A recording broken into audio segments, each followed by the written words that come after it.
Two sons at Downhills Primary School at the moment, and I just want to tell you a little bit about what's happened in our school. Our school is a good school, and it's not a failing school. We have children from all kinds of backgrounds at our school. Some of our children have really difficult home lives. Lots of our children live in temporary accommodation and keep on being rehoused, consequently spending short periods of time at different schools. This is called churn. Just over 50% of children at our school start and finish their primary education at Downhills. All children are welcome at our school. And our SATs results are not bad either, and they keep on getting better. In November, our school was attacked. Mr. Gove started telling people that our school is failing and that our children are illiterate. Mr. Gove is wrong. We were not even, at that time, a school in special measures.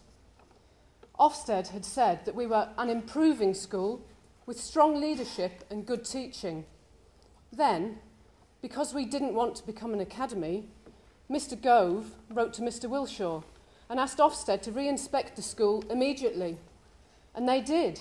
And with the same lead inspector, and only 6 months later, they reported that our school was failing in every regard. We were totally stitched up, just because we did not and still do not want to become an academy. Our much-loved and respected head teacher resigned. Mr. Gove sacked our governing body, implemented an interim executive board, that's an IEB, and made an academy audit with Harris as the sponsor. The IEB has 5 members.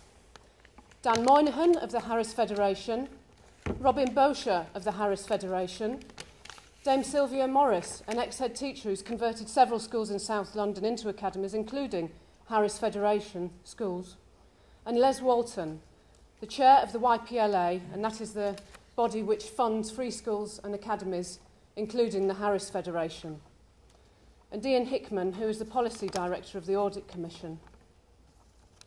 The chair of the IEB, Les Walton, says that he has been appointed to consult whether the school should become an academy with the Harris Federation as the sponsor. The 2 Harris board members will have to leave the room. He didn't tell us that Dame Sylvia has an involvement with the Harris Federation, so she gets to stay. He says that the IEB has no bias towards our school being forced to become a Harris Academy. We do not think he is telling the truth. We are not fools, and we do not want to be part of Mr. Gove's education experiment. We do not think that private business and profit have any place in our children's education. We love our community school. Over 90% of our parents voted no to becoming an academy. Our school has been under sustained attack now for nearly 6 months, but we will not give up. The governors held the ballot after the news had come in that we had been plunged into special measures and our head teacher had resigned, and still over 90% of the parents voted no to becoming an academy.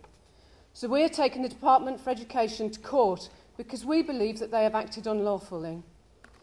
Not only is this a vicious assault on our school, it is also an outrageous attack on democracy. This is a cause worth fighting for. Please help us save our school.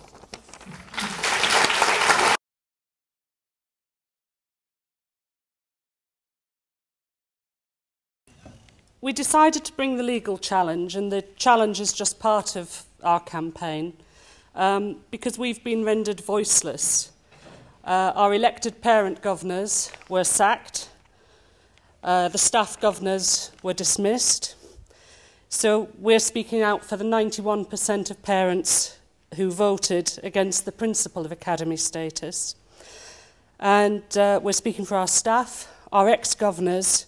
I hope we're speaking for Leslie too, and for the more than 1,000 people who took to the streets of Haringey in January. And that included the parents from the other 3 forced academies. We believe we're speaking for the most vulnerable people in our community who don't have a voice. Many of our parents aren't eligible for the benefits that link to free school meals. Too poor to have a free meal. That means their children don't attract pupil premium. They come from communities that don't usually attend school well and who have little English. At Downhills, when a Roma mum comes through the door, our support staff will show her how to fill in the forms. We're scared that academies, with the emphasis on pupil premium and the emphasis on progress in the new Ofsted, they'll show her the door, not how to fill in the forms. We're not doing this because we're ideologues. We're doing it because we love our school and our children love this school. If your children attend a community school or you teach in one, you work in one, then celebrate it and tweet it, get it out there, blog it, because the press, you can put it in the press, it costs nothing. The academies spend thousands, hundreds of thousands in one primary academy on PR, but you don't have to, just call the local press. This government, and I think their friends in the national press, want to paint community education as a failure. And you only have to see this school and the results here, and it's schools like St Paul's and All Hallows, that it's not true, but it sells papers. Now, at Downhills, we know that the standards aren't yet good enough.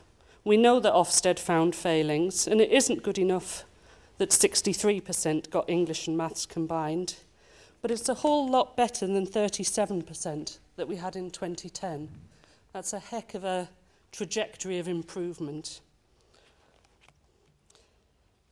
Sorry, I've lost my place. Oh, yes.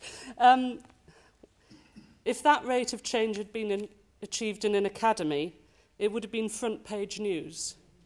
The DFE would be tweeting that. But we've had no evidence that becoming an academy is the magic wand, that that's the way to improve schools. The DFE just assert the mantra that academies work. It's like a magic wand. They even tweet pro-academy articles from the Daily Telegraph.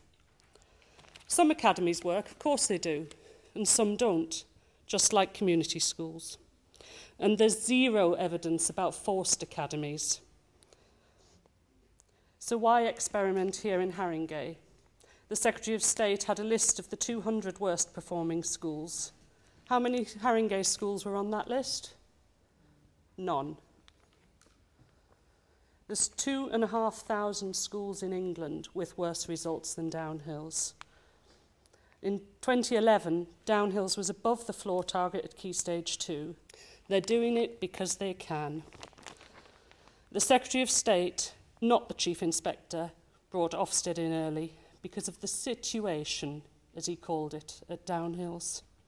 How can that be right? He sees a school that has massively improving results, is making progress following its previous inspection just a couple of months earlier. He decides it needs an urgent inspection. He knew that schools like ours, with children arriving all the time, with little or no English, with low starting points, and sometimes difficult home lives, would find it hard to meet those progress targets in the new framework. I'd be guessing that more and more inner city schools will be failing their Ofsteds. And that gave Mr. Gove the excuse to further run down our school, and ultimately to give it away to his friend's company. Charity. And to give it away on a 125-year lease, longer than the school's been in existence. This is public money. Why aren't the taxpayers' alliance up in arms? Where's the accountability for those millions and millions of pounds? Not with the local governing body, not with elected councillors, but up in Whitehall with one man. Perhaps that's why he can't find the time to visit Downhills, because he's got 20,000 schools he's got his eye on. Now, on to parent choice. We want a community school. We're not allowed a community school. Our governors wanted to talk to other sponsors. They weren't allowed to talk to other sponsors. The government have installed an interim executive board to consult with parents in the community. There's a lot of talk about localism, the big society, but the Academies Act gives the Secretary of State the power to open schools, to close schools because he terminates the funding agreements, and to bully them in between. And on the subject of bullying, can you imagine waking up to the news that the Secretary of State has called you a trot, an ideologue, an enemy of promise, just because you dared to stand up for your children's school? Our solicitors wrote a letter of claim suggesting that the Secretary of State has acted unlawfully. We've had a reply, and he thinks he's acted within the law. Our lawyers are considering our response. But time is of the essence because yesterday the IEB gave out its consultation to parents, and the Academy order has already been signed for September.